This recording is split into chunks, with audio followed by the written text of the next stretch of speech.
I used to work with a good coach who tried to teach players to be smart and understand the game. It was 2015, and I ran Chicagoland Baseball and Softball Academy's softball program. My baseball counterpart wanted to have the boys coach first base so they'd start to understand the game better. He gave them some guidance, then sent them out on their way. Unfortunately, they had a really hard time. Although he told them what to do, they still struggled. He wondered why.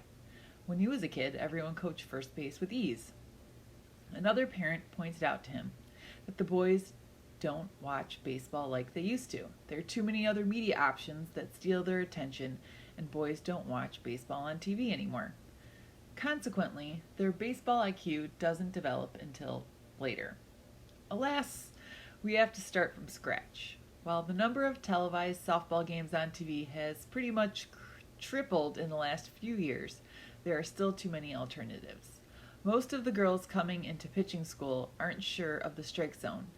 At intro clinics, 7 to 9-year-olds have never seen anyone pitch a ball underhand. It's not a bad thing, it just means we have to change what we focus on during development. One idea I really like so far for improving softball IQ is to have the battery call their own pitches.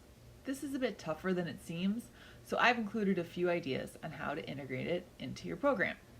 First, teach your battery the rhythm of an at-bat. Explain to them why pitchers need a first pitch strike. For example, if she throws a first pitch strike, she'll have a 66.8 chance of striking the batter out. Whereas if her first pitch is a ball, her chances of walking are at 74.3%. Then teach the battery 3 different types of pitches they'd throw or call, depending on the scenario. An opener or go-to pitch, throw with a count with no strikes, which is 0-0, 1-0, 2-0, or 3-0. Throw a strike in that count. The second or setup pitch is a called strike, or they get to choose the pitch. Or there's a kill or strikeout pitch, which is a second strike count, or 2 strike count, swing and a miss. A foul ball is also great for a kill or strikeout pitch. Sit next to the pitcher while she practices at-bats, asking her to say aloud which type of pitch she's going to throw. This is a go-to pitch, fastball outside. Which of their own pitches match up? Is Emma's go-to pitch a fastball low and outside? Is Ava's strikeout pitch a curveball? Is Avery's setup pitch a changeup low and inside? Then I'd take at least half of the season calling pitches for them. Teach your team catcher to look at you in the dugout for the sign, then she'll relay it to the pitcher. If your catcher is skilled, teach her to relay back to you whether or not the pitcher hit the spot. The reason I'd take an entire half season to call pitches is because this is another way to teach pitchers which pitches to call. Observation works wonders. See the first paragraph. Warn the pitcher and catcher that they are going to do this themselves soon, so they'll participate with intention.